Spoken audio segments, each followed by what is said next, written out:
On this episode of Cell TV, stay tuned. This is a type of fast that you may not have heard of. Matter of fact, for years, I've called it a partial fast.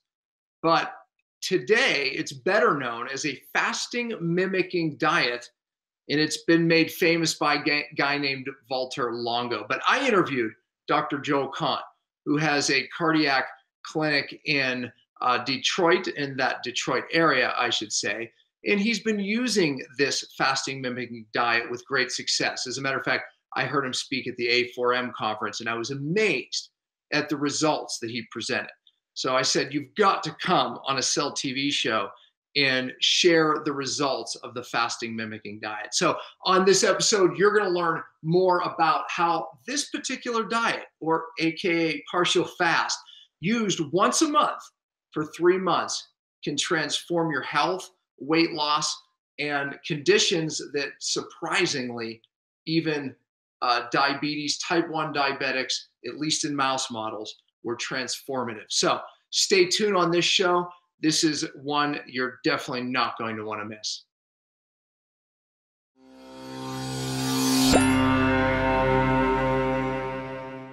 Hey, Dr. Pompa here, live with a great guest, and he is Dr. I'm going to pull his book up as I show it, Dr. Joel Kahn. He is an MD, and as a matter of fact, he heads up the Kahn Center for Cardiac Longevity. But today's topic is one near and dear to our hearts, and that is fasting. In specific, the fasting mimicking diet. Have you ever heard of it? Well, on this show, you're going to hear more about it. It's a type of fast that studies show can regenerate cells, even pancreatic cells.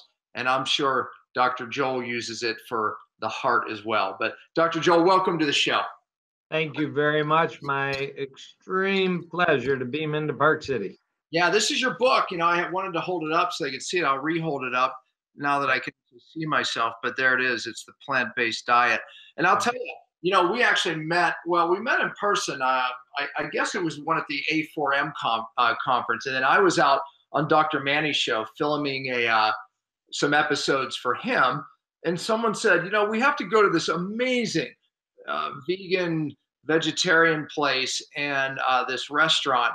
And I said, oh my gosh, I love those types of places. You know, absolutely, let's go. So a bunch of us went, and guess who owned the restaurant? You did. What is the name of the restaurant again? Yeah, Green Space Cafe, of which there's actually 2 now, so you'll have to come back. We just opened our second one in suburban Detroit about a week ago. So the Kahn Center for Cardiac Longevity, your restaurant, that's right there in the Detroit area, correct? Right. We're part of the Motor City Madness going on, all this rejuvenation in the Rust Belt of America. Yeah. I'll tell you, I was there for the Flint, Michigan lead crisis. They had me in there speaking to doctors and about my detox and et cetera. And, you know, I was saddened when I was there, honestly. I saw the potential of one of the most amazing cities, and it just seemed like it was just decimated. So, I mean, obviously, you know, you've been serving that community a long time. So, it's hometown for me, and Flint's about an hour north, but cannabis sativa is going to be becoming the growing center of the state. With we're not legal recreational marijuana, but when it is, Flint's going to play a very big role in the economic windfall. So, which is a good thing because those people have suffered for many decades and they've not been treated well by administrators and all. And there will be children that'll be harmed for life from the lead, but. But there is already tremendous recovery going on in Detroit and Flint, and when you hit bottom, everything's up. Well, you know, that was interesting. You just said that they're going to be harmed for life, because that was part of my message. You know, they had moved the water supply, back. They treated the water, but the problem was what I was trying to get them to understand is just because the blood levels are now normal, that doesn't mean these kids are going to be normal. This lead is now bioaccumulated in their nerve tissue, their brains, and their bone, only to come out later in life, through puberty and even later in life, to affect them. And it's going to affect IQ, behavior. And that's the message. I don't know. I don't know that I got anyone to pay attention to me. But hopefully so. But I don't know. a lot of politics there. I felt like we were battling with that message. Absolutely. Big risk to governmental people, and there is litigation going on. So yeah, it's a very emotionally charged issue for reasons of caring about the kids and what allowed it to happen in the first place. Well, before we get into the fasting, which I think at A4M I heard your talk, and as well as Dr. Walter Longo, who I've read his work. Obviously, you have too, and we're going to get into that. But tell me your story. Tell me, how you got into this. How did you get into medicine? Yeah, briefly, I grew up in a very average suburban household. Father, retail business and furniture, but we observed the Jewish dietary kosher laws. So even as a kid, there was just that 1 minute pause, which now when you're paleo or you're keto or you're vegan, you pause before you eat because you have to think for a minute, does this fit my diet? My rules were, pork, milk, dairy together kind of rules. That served me well, actually, because it is a type of mindfulness. And, when you grow up with that, and really by about age 15, I had focused on medicine. Nobody in the family really had that background, but I wanted to do it. And when I walked into University of Michigan at age 18, 1977, it was a one-hit wonder. One visit to the dorm cafeteria, this is really true. I called myself a salad baritarian. It was not a vegetarian, a vegan, a paleo, a keto, but I knew I was going to be eating from the salad bar to honor that traditional diet that I had grown up with. I had a girlfriend at the time my wife of 37 years. And interestingly, she more than me, within a week of adopting a plant diet, felt tremendously better. Obviously had been lactose intolerant for 18 years without a name, without a diagnosis. And we just kept going. And as soon as I got deep into medical studies, I heard a little bit about nutrition, a little bit about a Pritikin, a little bit about an Ornish. Cardiology was my focus. And to hear that this might not just be a personal thing Karen and I were doing, but this might actually have some application to practice. So really, throughout my entire cardiology training and practice, nutrition has been a component of it. And about 7 years ago, I said, I need to get better integrative training, which is when I started going through the A4M curriculum, and ultimately walked away from traditional practice, hospitals, cath lab stents about 3 years ago to dedicate fully to prevention and reversal and, root cause cardiology, which I went to a lecture last night, upstream medicine. It's not necessarily a term I'd used before. You're an upstreamist, I'm an upstreamist, Yeah. It's not that you have diabetes, it's what's the lifestyle, the environment, the stress, the sleep that creates diabetes, for example. So I have so much fun practicing medicine now, and my colleagues don't say the same thing because it's intellectually stimulating. I see results. I always know I've got to study and learn and stay up to date. So it's the greatest thing ever. Yeah, listen, I'm a fan of plant-based diets for sure, and I'm definitely, I think your book laid out some amazing stuff, it really did. So I recommend the book for sure. And I talk and preach on the show about diet variation, and plant-based diets. It's a big part of it. So fasting is something else you and I have in common.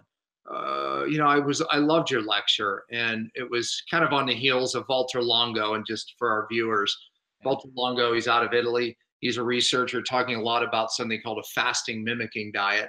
Years ago, I read about partial fasting and the benefits of partial fasting. And so, we as a doctor group, I trained doctors around the country. We started doing some partial fasting, and it was remarkable. And then reading some of Longo's work, it really fit in. How did you get into fasting? And then I want to talk about what you're doing.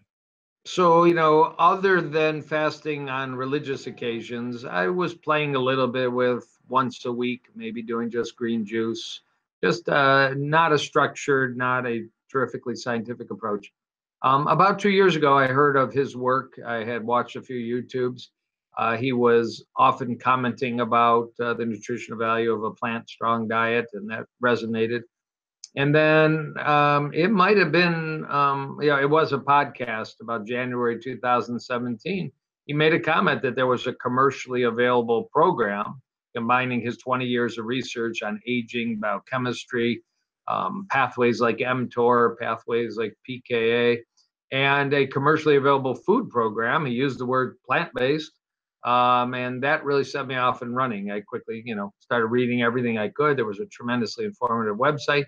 Read through all his amazing basic and then some clinical scientific studies. And I ordered a box, a 5-day, 800-calorie program that puts you in ketosis using high fat, low sugar, low protein, plant-based foods, all within the box. It actually was the simplest 5 days. Didn't have to make any food decisions, no decision fatigue. I didn't have to really cook. I warmed up soups. I ate some teas. I had some olives, had some nuts. And I found it tremendously satisfying, challenging a bit, 800 calories a day while you're practice all day. I do a little yoga every morning. I kept that part of my life. I didn't do any hard cardio. I was advised against. And I had been a healthy plant eater for 40 years. It carried a few extra pounds. And I had tried no alcohol for 2 months, up my exercise, for 6 weeks, eat 2 meals a day. I had not really clicked on anything that thinned me out a bit. And I wanted to. I wasn't in a problem, but I wanted to. And so like 6-7 pounds down after 5 days from doing the first cycle. It's 5 days a month, and then you return to the diet of your choice, hopefully very health and whole food oriented for 25 days. So I did it a second month. The bottom line, after about 3 months, I was down about 18 pounds, which was unique. And it clearly had affected more than just the scale. It had affected my whole schedule of eating. I was down to about 2 meals a day. I was extending my periods of not eating. I had sort of a renewed enthusiasm and willpower to control portion size. I was no monster eater, but it is common in the plant community. Abundance, unlimited. And that's probably true if you're eating nothing but bowls of arugula. But I think there are vegans, plant eaters that overeat. I think most Americans overeat, no matter what discipline you come from. And it just really brought that portion of my life so dramatically under control. But by even the second month, I had started teaching patients this was an option, selecting patients that had inflammation, visceral fat, stuck in terms of a lot of people want natural control of blood pressure. And anyway, so the reason this all was so stimulating, I heard about it right around the time, February 2017, Dr. Longo published a randomized trial of 100 people that for 3 months, half of them were told just continue your diet. And the other half for 3 months did this cyclic plant-based keto play, 5 days a month, 25 days back to whole food. And then at the end of 3 months, those who had been doing the control diet were offered 3 months of the fasting mimicking diet. Those who were already doing it were offered they could continue to do it, exactly the same box that is commercially available. And when that data was published, the 6-month data was fairly stunning for visceral fat, waist circumference, body weight, blood pressure, cholesterol, hemoglobin A1C, blood sugar control, glycation, HSCRP, inflammatory marker, and probably, as you already said, 2 markers, most amazingly, IGF-1 fell, insulin-like growth factor 1 associated with breast cancer, prostate cancer, maybe other cancers, had fallen dramatically from just 5 days a month of an altered diet with ketosis using plants. And then also stem cells rocketed. Stem cell release day 6, day 7, at least at the end of the 3-month period in the published randomized study, were much higher. Of course, I don't measure stem cells clinically. I measure all those other parameters pre and post 3 months of this fasting mimicking diet, including IGF-1. And I had patients starting on it, and it's about a 90% win. Some people don't like it. Some people don't like 800 calories a day. There are a few nut allergic people. There's not really a great alternative for nut allergic people. But 90% of people were enthusiastic, and people lost weight. People's blood pressure came down. They were able to get off some medication. There are parts of your body that hurt that stop hurting, maybe because inflammation, maybe directly because of stem cell release.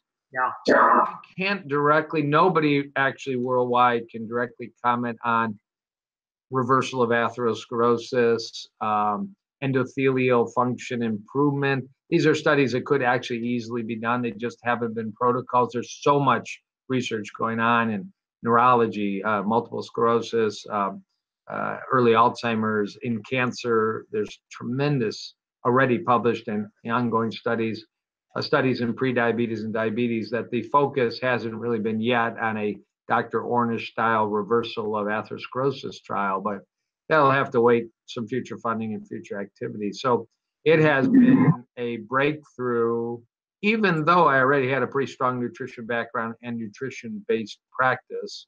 It's one more tool that gets people, and it's a quick fix. I mean, just do what this says for 5 days.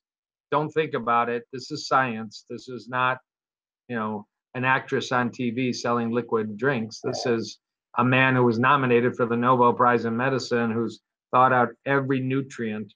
Why is there hibiscus tea and not green tea? Why is there spearmint tea and not Earl Grey? I mean, why are there olives from Spain and not from, Italy? And Dr. Longo has an answer for every one of those, because he played with all those nutrients in mouse models first and ultimately in human models. So it's a great advance. Whatever title you give to your eating pattern, this might be, like you say, a way to cycle in something new if you feel you're in a bit of a rut. Yeah. Yeah, I mean, when you just so people understand what we're talking about here, we're talking about around 800 calories a day for 5 days. And the studies have been, to do it month to month. And I think one of the studies is, I think after 3 or 4 months, it might have been 4, they actually saw the regeneration of beta cells in type 1 diabetics. Yeah, so that's a mouse study, and I won't speak for her, but I know Dr. Longo tries to be very cautious about what's been seen and not seen. So in animal models, there has been actually myelin regrowth in mice with multiple sclerosis, a model of multiple sclerosis. There's actually regrowth and improvement. In humans, there's a symptom study that patients with multiple sclerosis doing 3 months of this 5-day fasting mimicking diet, called fasting mimicking, because you're actually eating 3 small meals a day, 800. The first day is 1,100 calories. The next 4 days are a bit more challenging at 800 calories. But you are eating. It's prepared as a breakfast, a lunch, a dinner, and a late night little snack. In animal models, multiple sclerosis, there's actually been growth of brain tissue. Hippocampus grows in mice, and some performance measures in mice improve in terms of memory. There is also some human data on memory, but there's larger ongoing trials.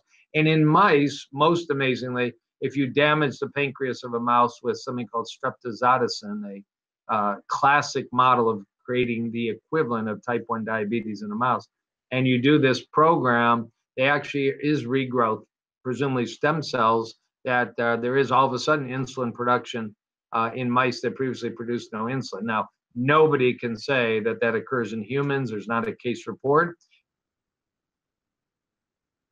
It will be very cautious about putting a type 1 diabetic on an 800 calorie restricted diet and watch him go into hypoglycemic shock. So it's not, outside of a clinical trial, nobody's doing that. In fact, the company would list it as a contraindication.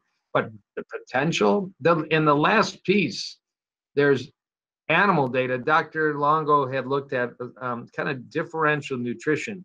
The cancer cells are multiplying, and normal cells are at their own metabolic rate. And he asked the question, if you use fasting during chemotherapy, could this create more kill of these rapidly multiplying cells? And indeed, he's found that wrapping a program like the fasting mimicking diet, maybe altering a bit. I think it's a lower calorie version he's using in the studies. You actually get greater impact of chemotherapy on cancer cells and less damage to normal cells. In humans so far, there are patients that have been studied report less side effects of chemotherapy. Nobody can talk at this point. Yeah. I think it was his colleague, maybe the story better than I. They were, he was looking at, fasting, and they gave them 4 or 5 times the amount of chemo that would typically kill a mouse or a rat. I don't know what they were using, but he had 2 groups. And the group that was fasting and the group non-fasting, they were high dosing chemo that, again, would normally kill them. And he was away. He was traveling, and one of his colleagues thought this was hilarious because, of course, the fasting group, they're going to die sooner on the chemo than the non-fasting group because they don't have any nutrition. And so that he got a call from one of them. He says, okay, it's extraordinary. You're going to be amazed by the result. What happened? So she said, well, one group is all dead, the other group's alive. Well, which one? And it was the group that was fasting was still alive, showing that there was in fact protection, during the fast from the chemo. So toxic effects, it protects as well. Right.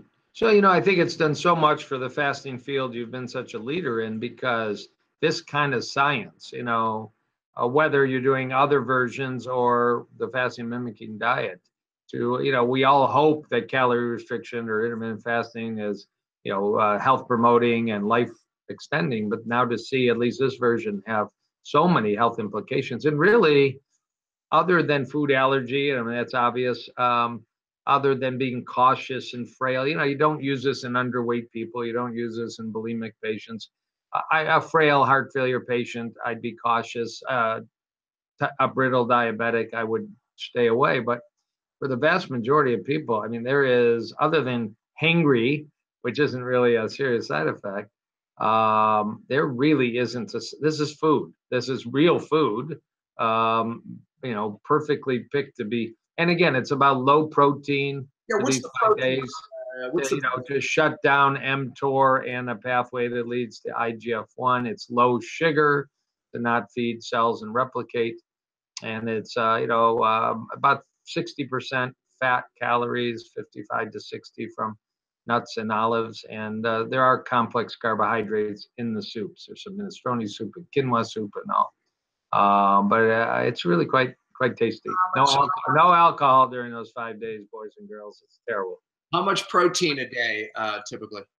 Yeah, it's low. It's low. It's somewhere in the range of 10 to 15%, which is pretty typical. If you look at Okinawa, you look at Dr. Ornish, when you look at, what do they call it, the Chimane, this tribe in Bolivia that was described in early 2017, that people don't know that. They took a really hidden tribe in Bolivia, took them down the Amazon in canoes to a major hospital, and they did heart CT scans and other testing, and identified that at age 80, they had the lowest rates of atherosclerosis of any population ever described. And they eat about 15% protein in their diet just from eating plants and roots and shoots and trees. And they get a monkey, but not every day is a monkey day in Bolivia. So it's pretty common if you're eating a largely plant-based diet, it's going to work out to be about 15% protein. Yeah, when you're talking about 10, 15% of 800 calories, you can see it's very minimal.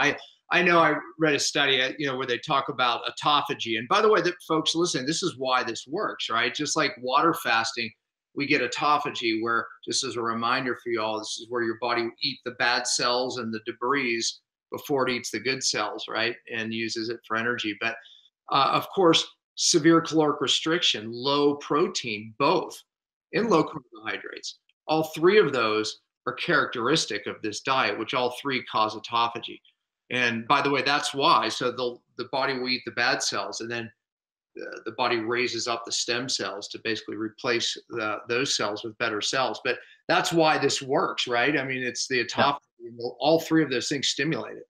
Yeah, in fact, I mentioned it, and I think I'm right in saying this. Dr. Longo was nominated in 2016 for the Nobel Prize in Medicine on the topic of autophagy. It was the reason the Nobel Prize in Medicine was given, but a 76-year-old Japanese scientist of great renown did win the Nobel Prize in Medicine on the same topic. He was 20 years Dr. Longo, 30 years his senior, and great scientist. But yeah, there's a statistic. If you could cure every case of diabetes, heart disease, and cancer, you would instantly extend lifespan by about 13 years. If you could manage aging and stop cellular damage and death, you would extend lifespan by about 30 years. Now, they're both important goals, but when you're talking about using a food play to really regenerate and restore cellular function back to a more youthful phase, I mean, there's amazing and crazy implications. One of the things, like when we water fast people, about day 3, especially day 4, people lose their appetite. One of the things that we found that is potentially problematic is eating less calories for 5 days as opposed to nothing at all. Some people just don't lose their appetite. Do you find that, or not so much? Yeah, I don't think people lose their appetite. Most people, they're challenged by this. For most people, this is the longest they've gone eating this number of calories, Yeah. other than illness. To voluntarily say I'll go through a little pain to get some gain takes a certain commitment and understanding and hopefulness. But yeah, I don't think people are losing. There's a couple emails a day you get if you absolutely have to. A couple sliced cucumbers, a couple celery stalks can get you through the tough period. And the most important, people are working during this. So I don't know how you manage. I've been to a few places, water fasting treatment centers, and people are pretty quiet. They're not exercising and they're not doing much work. I mean, people are going to work and walking around and functioning. I certainly felt actually somewhat energized to do my work and perform my duties. So that lack of interruption. There's a cost to all this. You're buying a box. It's an interesting economic figure. The average person in the United States spends about $35 a day on food, is a statistic. These boxes are $50 a day, and it impacts most people initially. That's quite pricey, and one can debate that. I know from the beginning there was an interest. If you made these meals into just powders, it would have been much cheaper. Dr. Longo insisted. I'm a food-based, researcher. I want these to be actual foods, and sourcing the right companies and ingredients was much tougher. But in the overall picture, you're not going to restaurants, you're not going to the vending machine or cafeteria, you're eating, nothing outside the box. So it's quite a reasonable commitment for and expense for the results that most people see. Yeah, I mean, I've been interviewing uh, Dr. Longo on the show. Matter of fact, he's set up to speak at my next seminar actually in November. And, we've been doing partial fast for some years. And so we were just telling people, eat these foods type of thing, right? Where he's doubted it in a box. I think it's brilliant. I mean, I think because people always say, what do I eat? It's like, imagine, here you go. It shows up at your house. I'm all for it. We just haven't experimented with it in our doctor group, but we sure are willing, especially now that he's, going to be, at our seminar. I think it's amazing. So what's the follow through? I mean, what have you noticed? I mean, do people like? Yeah. So I mean, yeah, in my own case, so the company talks about if you really want to plunge in, match the clinical study, do 3 months in a row. That's 15 days out of 90. You won't miss work. After that, it depends on your goal. It's really a rejuvenation, regeneration, anti-aging play. Maybe twice a year. That's what be reasonable. If you're going for a bigger goal and you've got maybe a number like a C-reactive protein or a weight goal, this isn't a plan to lose 100 pounds. I'm not saying somebody couldn't, but it's not designed. I don't think anybody's ever been described. It could be that the mindfulness that comes out of this is translated into a long-term, calorie reduced diet with greater success. But I'm not really yet aware. I've had people down about as much as 30 pounds sustained. I'm actually down 20 to 25 pounds sustained. I've personally done this 9 out of the last 13 months. I'm pretty much every other month at this point. I bought a whole new set of clothes. I'm very committed to staying at this target weight. I now have my anti-aging tool to stay at a target weight I'm enjoying. And I see no downside to that. But what would be nice, nobody can claim, cardiovascular renewal. That if you have a damaged heart, there's some data, not yet totally convincing, that stem cells may have a role to rejuvenate myocardium. We have no data on anything like that. Can't oversell, science needs to lead the charge here. But in terms of blood pressure and other biomarkers, all healthy weight loss typically leads to improvements. I think unique here is IGF-1 and stem cell production, and the simplicity of doing this. Yeah, I mean, you presented that at the conference. You showed some pre and post bloods. What are you seeing? I mean, are you seeing pretty significant predictable changes? I mean, every time. Yeah, blood pressure for sure. Many patients, and I've had well over 100 do this program at least 3 months in a row. Many patients are down 20 millimeters of mercury, allowing them to reduce or eliminate one or sometimes all blood pressure medication. which is fantastic and a natural approach. Weight, which goes with that blood pressure drop, is been sustained in the majority. Not everyone. Some people will go down 6 pounds, creep up 5. Second time, go down 7 pounds, creep up 2. But they end up at the end of 3 months down 5 to 10 pounds, pretty much. That is average. A lot of people have done much more. C-reactive protein down.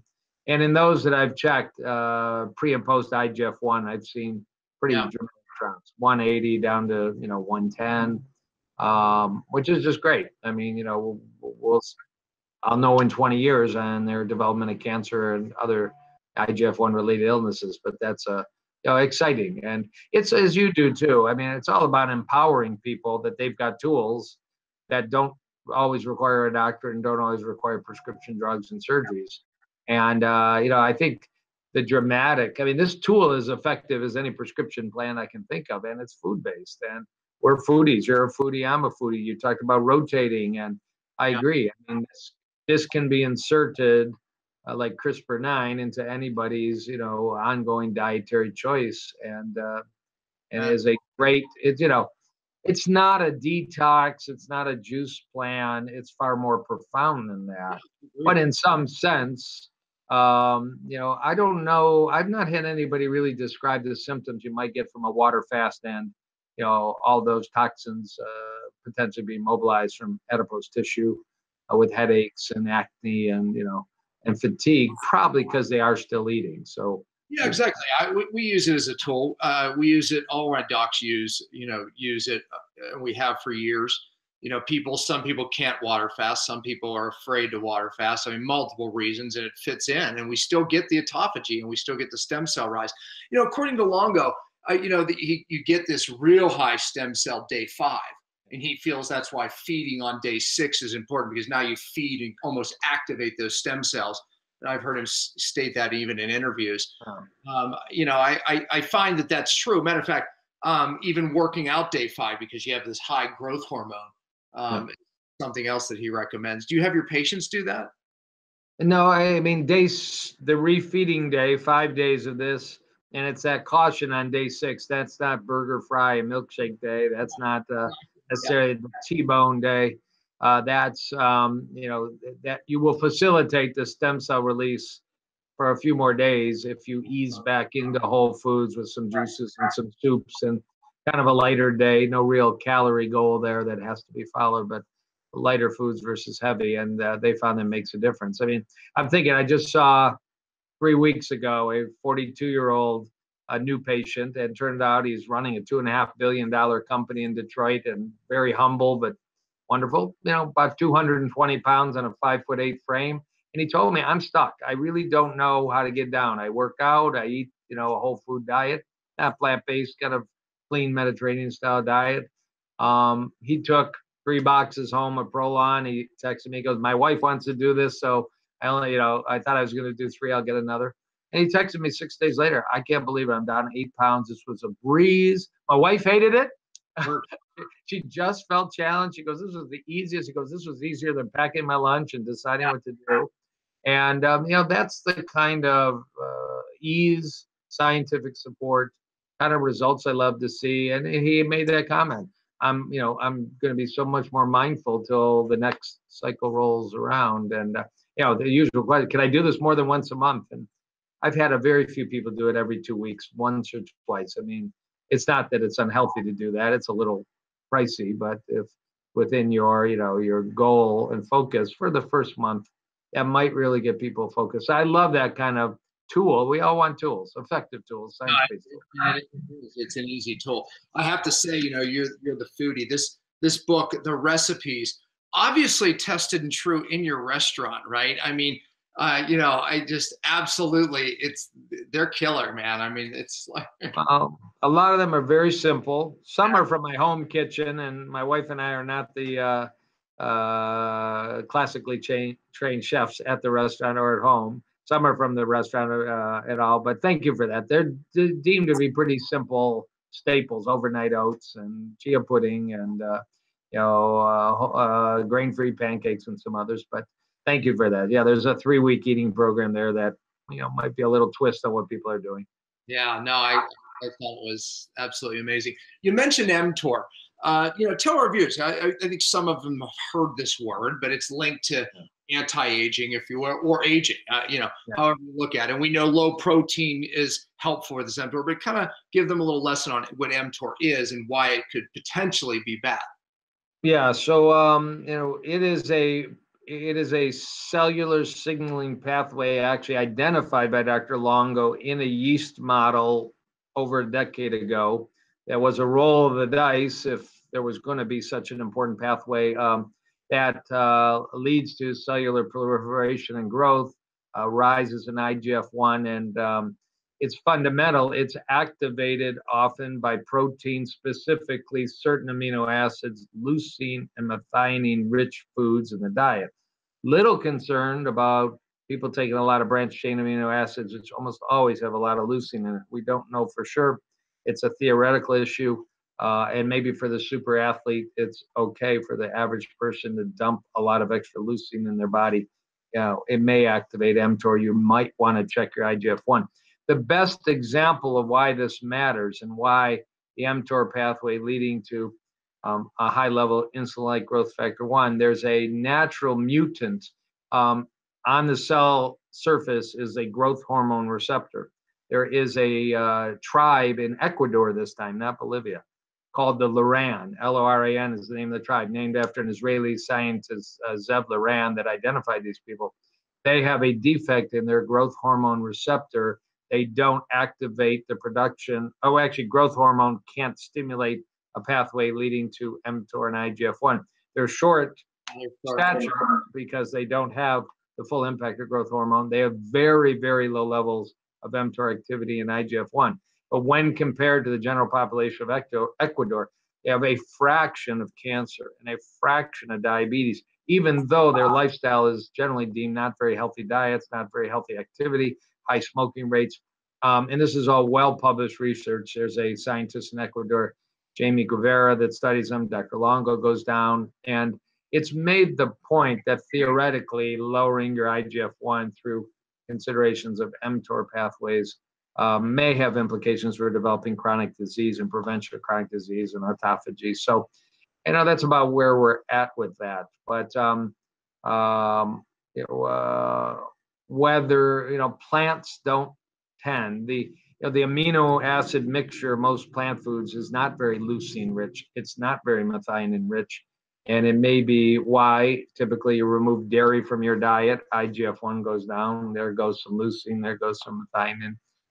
So I'm not telling all your listeners to adopt a completely animal-free diet if they're on a good program with you that's working, but being sensitive to the idea that these specific nutrients, a term called nutritechnology that Dr. Longo talks about, protein is a kind of way too simple of a term. And it's actually each amino acid may trigger different signaling pathways, and different foods have different combinations of those amino acids. So leucine and methionine are not necessarily in excess are friends.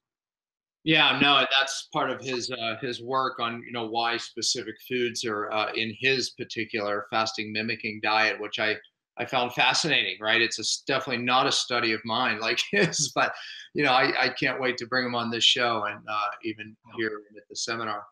But great stuff. Yeah, so mTOR stands for. We used to call it mammalian target of rapamycin. Now some people have renamed it mechanistic target of rapamycin. But it's a cellular signaling pathway. Rapamycin was actually discovered in fungi in Easter Island, if I remember. It is an antibiotic. It has some anti-proliferative effects. I put in stents in people's heart arteries that are coated with rapamycin because it prevents proliferation of the endothelium, and the stents stay open rather than reclosing. But so there's medical uses for rapamycin. There's some anti-aging ideas that, like metformin, oral rapamycin, if it didn't have important immune suppressing side effects, might be an interesting anti-aging play.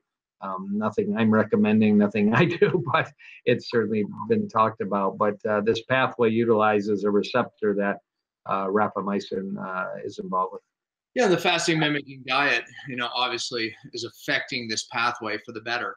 That's part of I'm sure why we're seeing the results that we're seeing. So is there a website? Where can they find out more about you? Where can they buy your book that I was bragging about the recipes in? Well, certainly start with reading your stuff. There is an interesting site just went up called fastingblog.com. People can look at. I've contributed there. I'll hook that up. I'm at drjoelkahn.com, drjoelkahn.com. Links to my restaurant, links to my clinic, links to my YouTubes, Instagrams, Twitters, and like you do, I write blogs a lot, and they go in various places, but they all end up there. So appreciate that. Yeah, Natural absolutely. health. So all we're trying to do is keep people healthy and use as much natural tools as we can. No doubt. Well, look, thank you for being on the show. I know people are going to love this information. It's another fasting tool. And I was fascinated by your talk and how you're using it in your practice. And I appreciate you sharing your knowledge and wisdom. So get the book, folks. I'm a humble student of yours. Thank you. Yeah. Hey, likewise. Thank you, Joe. We'll talk soon, I'm sure. Okay. Bye-bye.